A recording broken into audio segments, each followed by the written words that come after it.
Hey, true believers. Chris Mack coming at you today with Batgirl #1 from the New 52 back in, November of 2011. I had this issue when it first came out, and it's another one of those stories of seller's remorse. I was selling off some comics, and I accidentally put this particular issue in the sell box, and didn't occur to me, and boom, off it went, and I went, oh, son of a bitch. So, thankfully, I was able to get this at a decent price to get it back in my collection. Now, with that said, I forgot how entertaining at least the first issue is. I remember the book kind of started to fall off, but the first few issues with this new villain called Mirror is actually really entertaining. I'm not a huge fan of the writer. Doesn't mean they haven't written some good stuff, I'm just not particularly a big fan. So seeing this and seeing Babs kick butt, I'm okay with that. I will give credit where credit is due.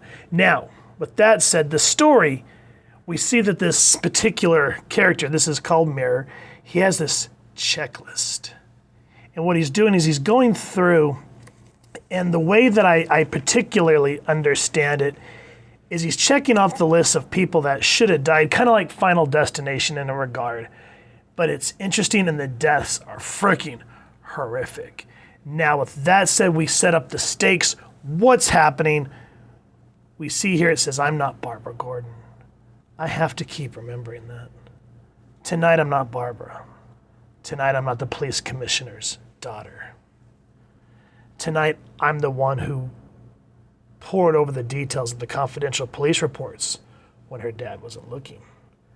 I'm the one who recognized the vintage costumes you wear. Tonight,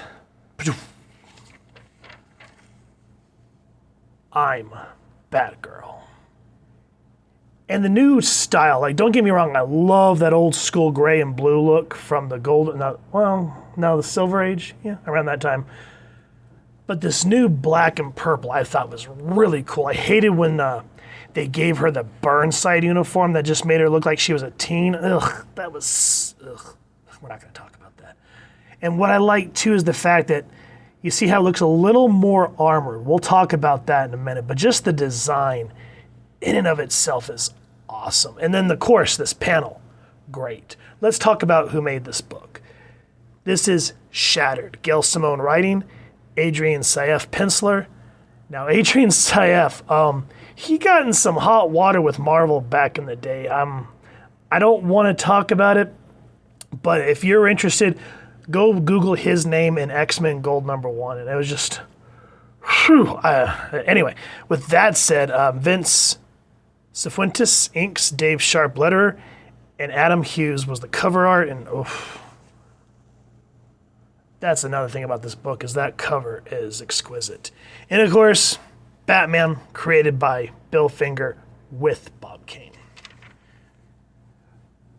Now, I like the way they reintroduce Barbara. We are introduced to these home invaders, and they are just freaking nasty. And I like the way he adds the terror. He goes, have you ever wanted something so badly that it was all you thought about day and night? To be free. I mean, unfettered, without the chains that hold us down. You can't call it a dream. You can't call it a dream, even. It's a need, a necessity. So deep it's in the blood, it's in the bones. That's how I feel about home invasion and murder. And you see the terror on this couple's face. They're like, please leave. Who are you?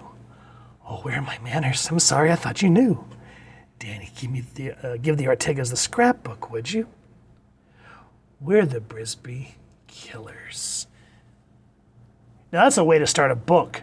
Instead of a typical bank robbery or house on fire with a kid in it or some sort of bar fight, this home invasion thing, it's terrifying because it could happen in any suburb. And so you can see that they've really kind of racked up a name for themselves. But of course, boom. Barbara says, oh yes, feeling a creep crumble under my feet. I didn't even know how much I missed it. Sheer momentum and luck took that first guy down. Fortunately, I've got the upper arm strength like a mother at this point. Because when they did the New 52, they still kept in continuity that she was Oracle and that she was paralyzed and, was crippled. I couldn't think of the word. So when she's able to take these guys out, she still says, okay, maybe this wasn't the best strategy. Rusty. Way too rusty. So she's happy, as you can see, being back to being Batgirl. The artwork, the way the story just moves, just boom, boom, boom. Everything feels natural, organic. Nothing feels like a jump cut or anything like that. So you can see Batgirl's back, in shape, kicking ass, but there's something under the surface that's making her a little rusty and a little reluctant, which we will talk about here in a minute. She goes, "That I got lucky. That's a win. I know that's a win. But should heroes ever be this scared?" They jump back to the Killing Joke, which in our time, in real life, it was 1988, but here, this was 2011, and they're saying that what happened to her happened 3 years ago, because they reset the timeline. So she's saying, "I'm not Batgirl. Not tonight. Not Batman's former star pupil as I used to be. Not the girl who did everything right, who danced through Gotham and dazzled everyone she met. Tonight I'm Barbara Gordon, she of the eidetic memory. She who never forgets, except how to breathe sometimes. Barbara Gordon, a victim of a brutal home invasion 3 years ago, who panics every time I heard a doorbell ring for months. But I survived." Now, one thing I kind of wish that they would have maybe added is like a montage of how she got back to being where she was. Because they're just saying that, after 3 years, I couldn't move my feet or feel my legs. Then a miracle happened. I can't believe it now. And I think just in passing in a couple of issues later, it talks about how it's like some sort of miracle drug or something. So that feels a little jerky, but that's okay. It kind of leaves things for future stories to unfold. And here she's talking about how it's time for her to move out on her own. But you can see how Dad's sort of like, "Are you sure?" Because he's used to her being there, and he doesn't want his daughter to get hurt again, because the Killing Joke really, drove them to a brink, and thank God they were able to come back to it. Now we're going to skip over the roommate, because I'm going to say right now that the roommate is kind of obnoxious, because she kind of has that, like, "Oh my God, that's so funny, LOL," and blech. But now we get back to Mirror, and the home invasion, the Brisby killers, they are involved here. So is Barbara. But what happens is when Batgirl goes to stop Mirror, he points a gun at her. He goes, "It's pointed right at the same spot. He's going to shoot me." Now something happens when she freezes, and you can understand rightly so why she freezes. But what happens when Barbara freezes, or should we say Batgirl?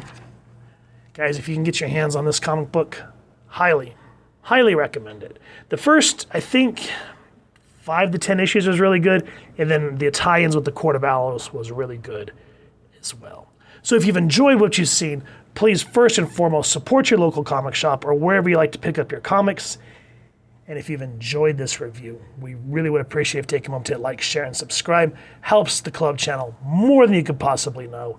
And if you don't mind hitting that fancy little batarang bell next to subscribe, that way as we continue to upload content, you guys will get notified. Come to the channel, and we love talking with y'all and hearing your thoughts and feedback down in the comments below or our social media pages, which I'll make sure to leave the links down in the description. So with all that said, thank you so much for stopping by.